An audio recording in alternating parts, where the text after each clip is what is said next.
Could we do something else instead? And so on, and so on. Error handling is a relatively complex thing.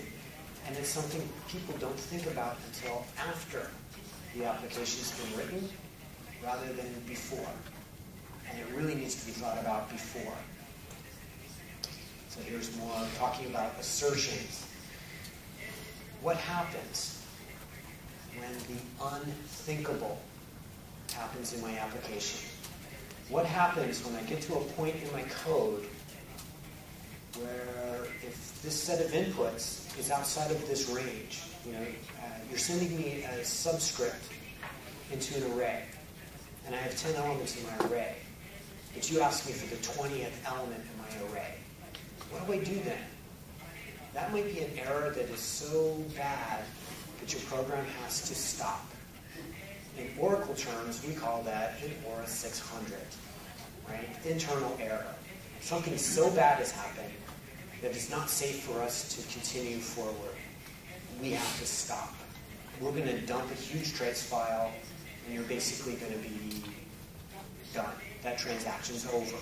We're not even going to try to go forward. That is something our applications have to do sometimes. The people are very afraid to do that. If my application just says something really bad happened and I have to exit now, the end users will lose faith in me. So we'll just pretend nothing bad happened and keep on going forward. But the program at that point is in such an unstable place that it's unsafe for it to go forward.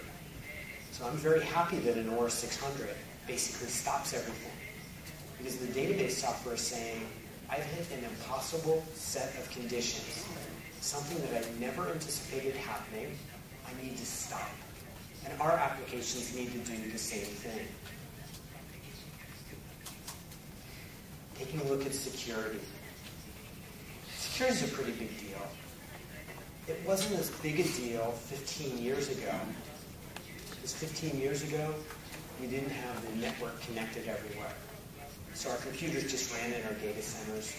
And security sort of happened because you had to be in the building to use the application. We knew you were an employee. Things were safer.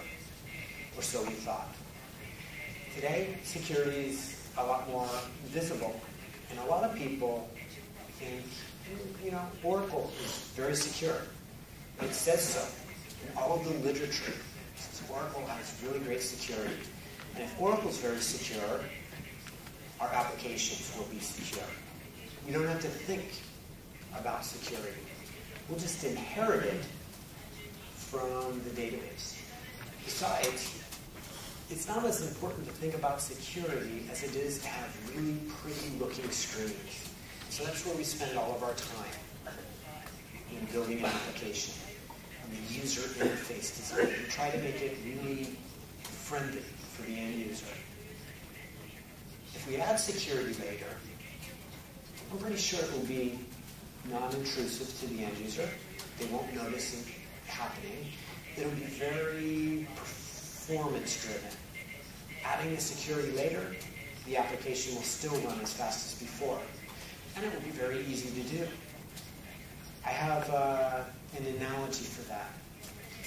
Pretend we were manufacturing cars instead of databases. And we had just invented the car for the year 2011. And this is the best car ever. This car is so good that when you walk up to it, it does a full body scan. It figures out exactly how big you are, and it adjusts the seats automatically. No more banging your knees when you get into the car after somebody much shorter than you drove the car. Right? So it automatically fits to you. There is no steering wheel in this car because it's voice activated. When you sit in, it asks you, where would you like to go? And you give it the address, and off you go. So you walk up to the car, the door opens up, the car seat is perfectly adjusted, you get in, you really like this car, you buy it, you take it home, and you put it in your driveway. When you go out the next morning, you'll probably be very disappointed to find out that the car is gone. Why is it gone? Because somebody was walking down the street, the car door opened, the seat adjusted itself, and it said, where would you like to go?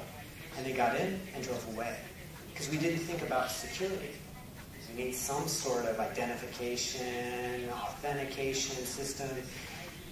You can't use that single user account because we need to know who's actually touching our data. We're going to come out with a security patch. And here's the security patch we came up with. It's a large chain and a padlock. And it works. When you get out of the car, you throw the chain over the car, you go around the car, you throw it underneath, you padlock it. Now, it's not very performant because it takes a long time to lock up, a long time to unlock. It's not very easy to do, and it's very intrusive. In fact, it tends to scratch and dent the car as well. But it is very secure. And this is what security added to an application after the fact, after it's already been put into production, looks and feels like. And just in case you think I made this up, nobody would do this, here's a picture of a car with a big chain and a lock. Okay? If you don't have something secure, adding it afterwards is going to look a lot like this car. Thinking about security, there's this thing called SQL injection out there. So anybody who's read any of my stuff on AskTom or any of my books knows that I use the words bind variable a lot. You have to use bind variables to your SQL statement. If you don't, you'll have bad performance, but you'll also be subject to this thing called SQL injection. And every day you can read articles about people using SQL injection to steal stuff, to hack into websites. And for example, this was one where somebody stole 130 million credit card numbers and other identifying information. Now they caught this guy. And here's some of the quotes from the article. It said, the bad guy, Mr. Gonzalez, used the technique known as SQL injection to access the databases and steal information. That's coming from the United States Department of Justice. Then they had a fraud investigator talking to the newspaper. He said this method was a pretty standard way for people committing fraud to try and steal data. He added that this particular case probably involved extremely well-researched, especially configured codes, not standard attack codes downloaded from the internet. The people who know what SQL injection is, hopefully you're looking at the part in red and going, huh? Standard attack codes? That's something from a movie, right? There's no standard attack code. Somebody didn't download a virus and then upload a virus.